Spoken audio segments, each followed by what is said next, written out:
오늘도 당신의 소중한 오전이 회의실의 텁텁한 공기 속에서 죽어갔습니다. 누군가는 이것을 민주적인 소통이라 부르지만 사실은 집단적 시간살인에 불과합니다. 우리가 회의실에 모이는 진짜 이유는 결론을 내기 위해서가 아니라 책임을 나누기 위해서입니다. 혼자 결정하고 실패하는 것이 두려운 이들이 협력이라는 아름다운 방패 뒤로 숨어드는 장소입니다. 회의가 길어질수록 당신의 회사가 혁신이 아니라 퇴보의 길을 걷고 있다는 증거입니다. 상급자의 입에서 검토와 논의라는 단어가 반복될수록 실행의 불씨는 꺼져갑니다. 사실 그들은 정답을 모르는 것이 아니라 책임을 질 용기가 없는 것입니다. 회의실 안에서 쏟아지는 수많은 말들은 사실 아무런 무게가 없습니다. 침묵이 무능으로 보일까? 두려워 뱉어내는 영혼 없는 소음의 집합체일 뿐입니다. 당신은 오늘 그 소음 속에서 단 한 줄의 진실이라도 발견하셨습니까? 회의가 길어지는 이유는 본질을 회피하기 위한 교묘한 연극이기 때문입니다. 말이 많아질수록 행동은 느려지고 생각은 복잡해지며 열정은 식어갑니다. 진짜 일을 하는 사람들은 회의실 밖에서 땀을 흘리며 결과를 만듭니다. 반면 일을 만드는 사람들은 회의실 안에서 단어의 정의를 따지며 시간을 버립니다. 이것은 소통의 강화가 아니라 조직의 노화 현상에 가깝습니다. 모두의 동의를 얻어야 직성이 풀리는 리더는 사실 가장 무능한 독재자입니다. 자신의 직관을 믿지 못하기에 부하 직원들의 시간을 저당 잡아 안심을 삽니다. 당신이 회의록에 적어 내려간 그 수많은 문장 중 내일 실행될 것은 몇 개나 됩니까?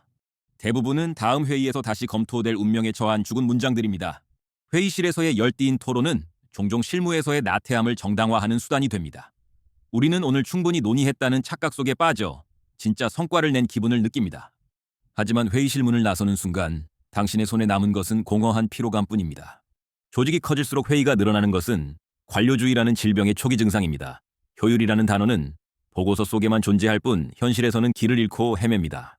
브레인스토밍이라는 명목에 진행되는 잡담은 창의성을 고갈시키는 독약입니다. 준비되지 않은 이들이 모여 나누는 대화는 집단지성이 아니라 집단 무지일 뿐입니다. 누군가 의견을 내면 비판을 위한 비판이 이어지고 결국 가장 평범한 안이 채택됩니다. 특별한 아이디어는 다수의 거부감을 사기에 적당히 타협된 쓰레기가 탄생합니다. 그렇게 만들어진 결과물에 누구도 자부심을 느끼지 못하는 것은 당연한 귀결입니다. 당신은 지금 이 순간에도 누군가의 불안을 달래주기 위해 자리를 지키고 있습니다. 회의가 길어질수록 개인의 전문성은 조직의 부품으로 전락하여 마모됩니다. 자신의 목소리를 내기보다 상급자의 눈치를 살피며 고개를 끄덕이는 법을 배웁니다. 회의실은 비즈니스의 전쟁터가 아니라 수능의 시험장이 되어버렸습니다. 정말 중요한 결정은 회의실 밖에서 이미 은밀하게 이루어지기도 합니다. 회의는 그 결정을 정당화하기 위한 형식적인 의식에 지나지 않습니다. 우리는 그 연극의 엑스트라로 동원되어 소중한 생명 같은 시간을 낭비합니다. 정보 공유가 목적이라면 문서 한 장으로 충분했을 일입니다. 굳이 사람들을 모아놓고 낭독회를 여는 것은 권위주의의 잔재입니다. 내 말을 듣는 사람들이 이만큼 많다는 사실에서 권력의 단맛을 느끼는 이들이 있습니다. 그들의 자기만족을 위해 당신의 커리어가 정체되고 있다는 사실을 알고 계십니까? 회의가 길어질수록 회사의 경쟁력은 시시각각 무너져 내리고 있습니다. 시장은 빛의 속도로 변하는데 조직은 회의실 안에서 거북이 걸음을 반복합니다. 검토가 끝나고 실행에 옮기려 할 때쯤이면 이미 기회는 사라진 뒤입니다. 패배한 조직의 특징은 언제나 실행보다 회의가 압도적으로 많다는 점입니다. 그들은 실패의 원인을 분석하기 위해 또다시 지루한 회의를 소집할 것입니다. 잘못된 방향으로 가는 바에 위에서 노를 젓는 법을 토론하는 것만큼 어리석은 일은 없습니다. 당신은 그 난파선의 일원이 되어 침몰을 기다리고 계신 것은 아닙니까? 유능한 인재들이 회사를 떠나는 가장 큰 이유 중 하나가 바로 이 무의미한 회의입니다. 자신의 역량이 생산적인 일이 아니라 회의실 의자를 채우는 데 쓰이는 것을 견디지 못합니다. 남겨진 이들은 점점 회의라는 마약에 중독되어 스스로 생각하는 법을 잊어갑니다. 누군가 시키는 일만 하고 회의에서 정해진 대로만 움직이는 기계가 됩니다. 창의적인 발상은 고요한 사색과 과감한 실행 사이에서 태어나는 법입니다. 소란스러운 회의실은 아이디어가 태어나기도 전에 질식해 죽는 무덤입니다. 오늘 당신이 뱉은 말 중 진심으로 믿고 있는 문장은 몇 개나 됩니까? 혹은 상급자가 듣고 싶어 하는 답을 교묘하게 포장해서 던지지는 않았습니까? 회의실 안의 정직은 종종 불이익으로 돌아오기에 우리는 가면을 씁니다. 그 가면들이 모여 만드는 결론이 건강할 리가 만무합니다. 겉으로는 화기애애하지만 속으로는 서로를 원망하며 시계만 쳐다봅니다. 이 거대한 위선의 현장이 당신이 몸담고 있는 조직의 진짜 모습입니다. 회의 시간을 줄이는 유일한 방법은 결정권을 가진 자가 책임을 지는 것입니다.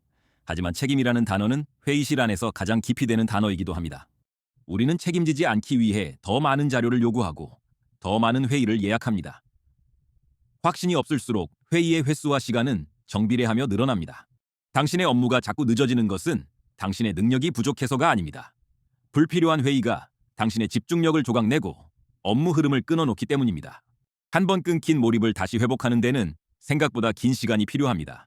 결국 당신은 퇴근 시간 이후에야 비로소 진짜 당신의 일을 시작하게 됩니다.